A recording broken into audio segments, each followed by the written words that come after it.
My name is Naomi Ellis, and I am 41 years old. I never imagined that an ordinary Saturday night could tear open the veil between life and eternity.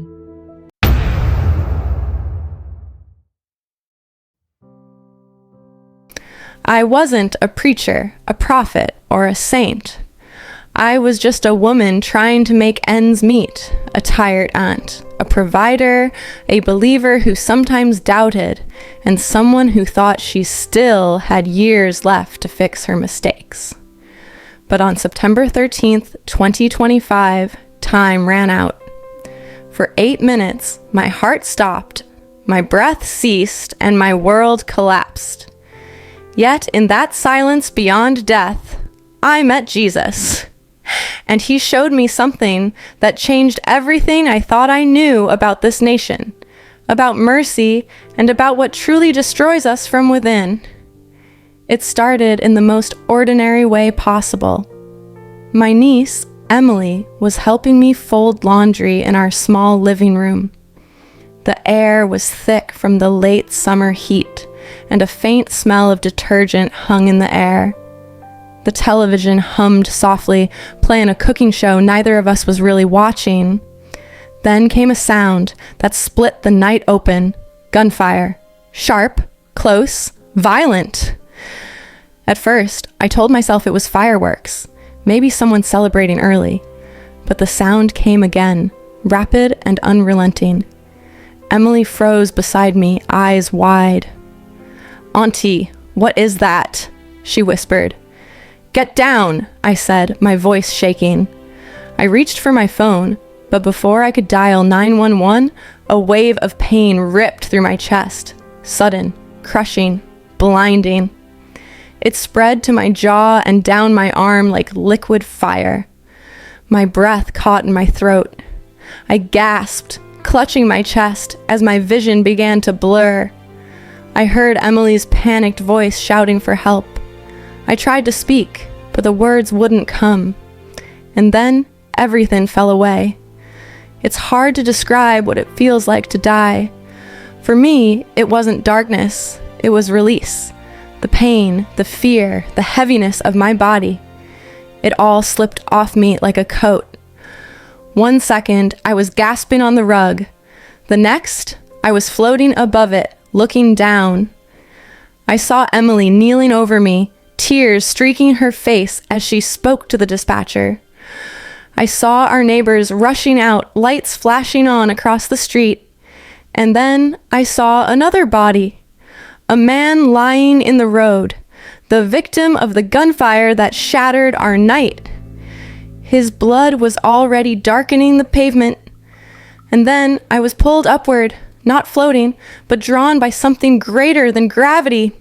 I entered light. Not light like a lamp or the sun, but a living light, warm, powerful, alive. It surrounded me, filled me, healed me. Every fear, every sorrow dissolved in it. And in that light, I saw him. I didn't need to be told who he was. Every fiber of my being knew. It was Jesus. There was no throne, no thunder, no distance, only love so pure it stripped me bare. His gaze went straight through me, not in judgment, but in truth. My life unfolded before his eyes, not as a punishment, but as a revelation. Every act of kindness, every selfish choice, every time I'd hardened my heart, it was all there. And then he spoke, not with words, but directly into my soul. "Naomi," he said, "you've tried to guard your heart with hardness, but hardness does not protect. It decays. What corrodes you, you pass on to others. Every seed of bitterness you bury will rise later as hatred in someone else. This is how nations unravel, heart by heart." Then he showed me the man in the street. His life unfolded before me, moments of grace he'd turned away from, prayers his mother whispered for him, chances he'd had to forgive but refused. Each one was like a golden thread that he had cut himself. Jesus did not condemn him. He simply showed me how the man's own choices had shaped his eternity. The love of God had reached for him again and again, but he had chosen the shadows instead of the light. I watched as the man tried to flee from that love, not into flames, but into the emptiness of separation. And I saw Jesus weep. It wasn't anger, it was the heartbreak of a father watching his child walk away after offering 1,000 open doors. Then Jesus turned to me. "This is not just his story," he said. "This is the story of many. The poison that kills one heart will spread through families, through churches, through nations. Tell them, bitterness is the seed of destruction." And suddenly, the light widened, and I saw America. At first, it looked like ordinary life. Families eating dinner, cars moving, children scrolling on phones. But then, the light of truth peeled back the surface, and I saw hearts twisted by hatred, not visible on their faces, but burning deep inside. Hatred for politicians, for neighbors, for strangers they had never met. I saw whispers slithering like smoke through the air. "You are right. They are evil. Hate them." And people listened. They believed their anger was righteous, but it was a chain dragging them into the same darkness that had swallowed the man in the street. Then Jesus said, "This is the poison that spreads unseen. Bitterness disguised as strength, contempt disguised as conviction. This is what will destroy them if they do not turn back." The vision expanded, and what I saw next broke me. I saw families breaking apart, not from death, but from pride. Parents and children sitting at the same table in silence, hearts frozen because their beliefs clashed. Brothers blocking each other's numbers. Thanksgiving tables empty, not because of disease, but because of contempt. I saw churches splitting, sanctuaries turned into battlegrounds where politics shouted louder than prayer, pastors choosing pride over humility, people leaving, not because they lost faith in God, but because they couldn't sit beside someone who voted differently. Then the vision widened again. I saw schools where children inherited not just knowledge, but bitterness, repeating the same poison their parents carried. I saw cities burning, some in riots, others in quiet apathy. Neighbors walking past collapsed homes without caring because they had long decided that those people were the enemy. And I saw leaders rising, eloquent, confident, powerful, but their strength came not from truth, but from feeding the people's rage.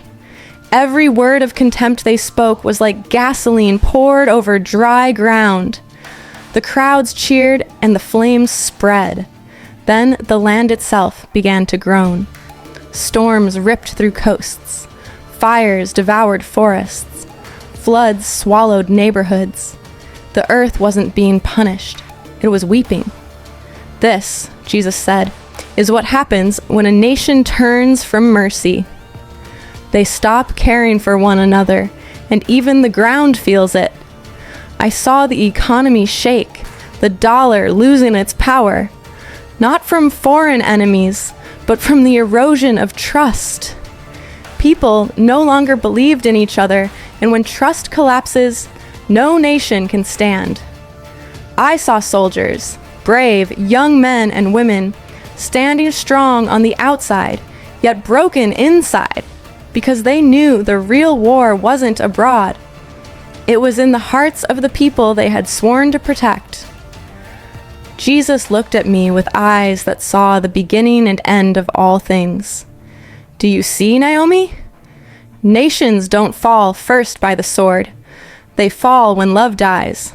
Hatred destroys more surely than any enemy.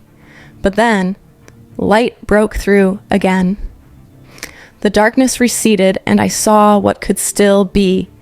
families embracing after years of silence, fathers and sons forgiven, dinner tables alive with laughter again.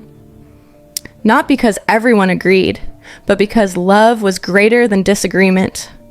Churches glowing with true light, where people came not to fight, but to heal. Pastors humbling themselves, congregations crossing lines of race and class to pray as one. I saw children learning compassion, teachers planting seeds of kindness that grew stronger than hatred. I saw leaders transformed, lifting up the broken instead of exploiting them. And the land was healed. Storms still came, but communities faced them together. Fires still burned, but neighbors fought side by side. Floods still rose, but hands reached across the waters to pull each other to safety. Then Jesus spoke with a voice like peace itself. If my people turn back to mercy, they will live. Not by power, not by wealth, not by armies, but by forgiveness. Forgiveness is the medicine I have given them. If they drink it, they will be healed. If they reject it, the poison will consume them. I begged to stay. I told him I didn't want to return to the pain of the world. But he shook his head gently. Your story is not finished.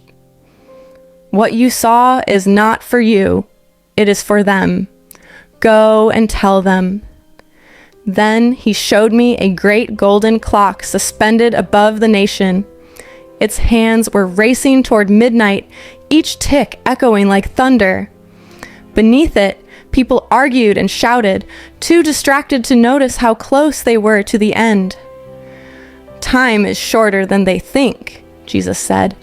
If they turn now, there is still hope. But if they refuse, they will see what bitterness brings. The light faded. The warmth left. I felt myself pulled back into pain and cold and chaos. I heard voices shouting, hands pressing on me, machines beeping. Someone said, "She's back! She's breathing!" I opened my eyes to hospital lights. I had been dead for 8 minutes, but my mind was clear. No damage, no confusion. The doctors called it a miracle. I knew it was mercy. Now I tell you the truth I was told. Bitterness will destroy you before any bullet does. Hatred feels like strength, but it's the poison that kills the soul. Forgiveness, daily, costly forgiveness, is the only thing that keeps the heart alive. Heaven is real. Hell is real. And every single day, we choose which one grows inside us.